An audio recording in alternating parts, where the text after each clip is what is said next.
Sometimes you just gotta take shortcuts, I suppose. We're not gonna do a spinning hand animation. We'll do that. Why not? See, like, the worst part is the top half. Like, I could deal with the fish ears. They're not really cute, but you can deal with it. The fish tail, though, it's just too much. I don't want a fish slobbering on me, you know? Like, if you don't want your friend to be killed or something like that.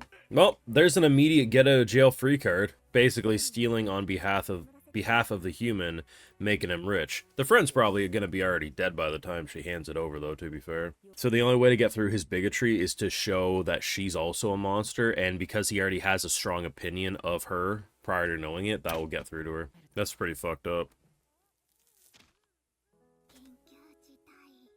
We're just looking, I swear. I don't know, man. I worry about the smell. I'm sorry to say. I feel like if you have a lower half that is just a fish body, transforming it does not mask that smell. You know what I mean? You know what I mean? Oh, she went in for the... She'll beat up other people, but... Yeah, my boy.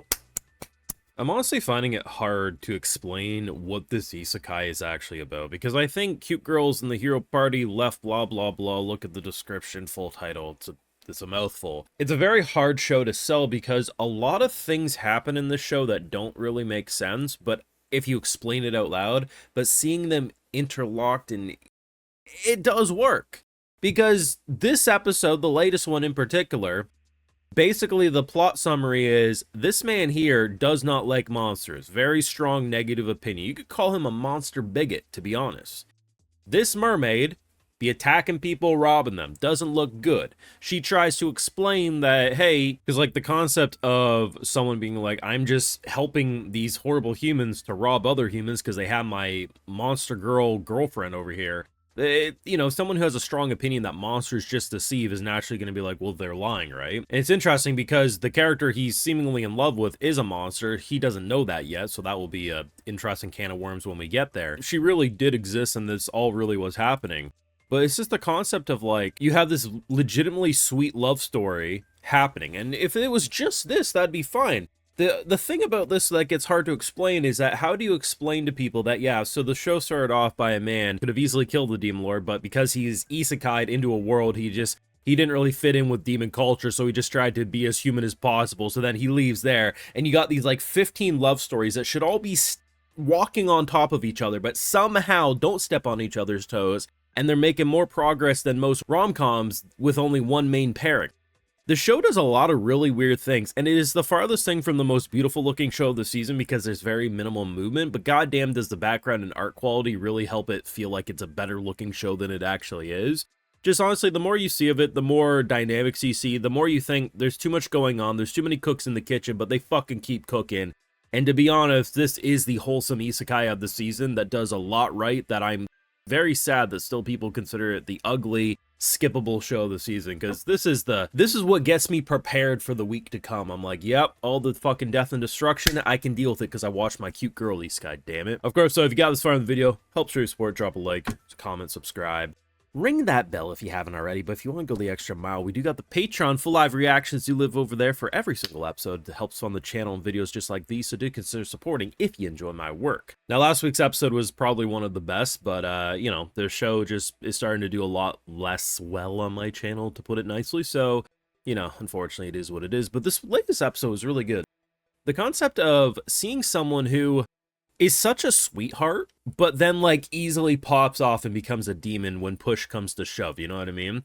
Because he's someone who I thought would easily fold in his bigotry towards monsters, because that's what it is, right? He has a very strong opinion that all monsters are the same. You know, depending on his upbringing, what's happened, you can see how maybe he got to that point. Doesn't excuse behavior, but can definitely explain. And obviously, it's just a waiting for the shoe to drop moment, where rather than just swinging, I mean, granted, these are just bandits, and, you know, maybe we'll have to learn too that we don't just immediately swing at all bandits. Maybe some of them are poor and they have no option other than this to survive, right? But he was very convinced that this monster, this mermaid, was lying. And as we can see, because she was being transported like she was goods.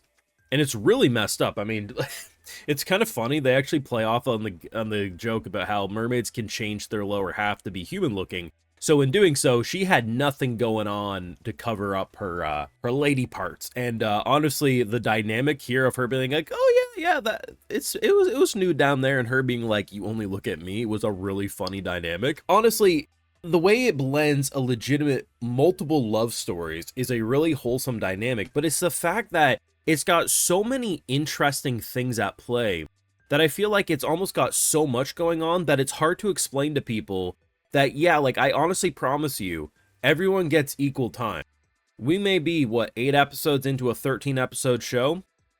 But somehow, they're actually managing to make, like, 5 different set of characters' personal stories feel pretty well-paced, on top of the fact that you have, like, a emotional crisis. Because this man, they don't... It's very easy to overlook, and I think a lot of people forget the fact that Yoki is a isekai guy, but I think there was a point in last week's episode too where he basically references something about how, like, he just has a very chuny character, so the more things that make him feel like that isekai protagonist he likes to highlight.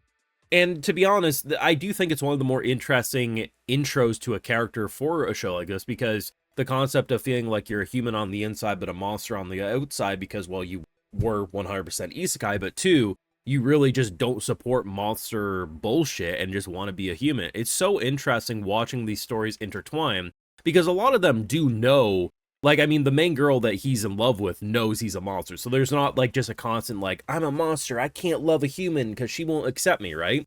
There is some of that, like, with the one love story here, but the fact that they don't rehash the same love stories over and over again is actually quite impressive. Where we'll go from here, only time will tell, but if you're already getting main progress with her smooching her boy on the lips because, well, she got a peck on the cheek from a mermaid, that makes me pretty hopeful that we ain't just gonna get the taboo hand-holding. We might actually get a kiss with this boy with his girl, which would be interesting. And to be honest, the more you watch of the show, right, the more convinced you are that it was going to be multiple love triangles, and they actually avoided it. Like, there's elements of love triangle-ish-ness, but at the end of the day, like, the main hero who's, like, in love with the main girl that our main character's in love with isn't really that. It's more of a...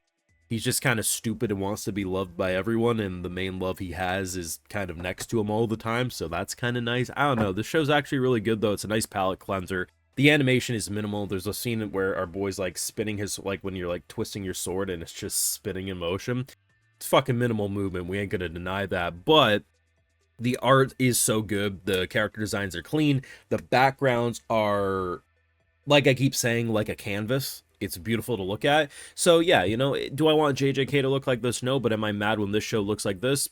Fuck no. I mean, it's still a good looking show. You let me know what you've been thinking of this one, though, down below. How are you enjoying it? What's the best way to describe this show if someone was to ask you to explain it in 2 sentences or less? Let me know down below. Drop a like, share, support, subscribe, ring that bell, and Patreon.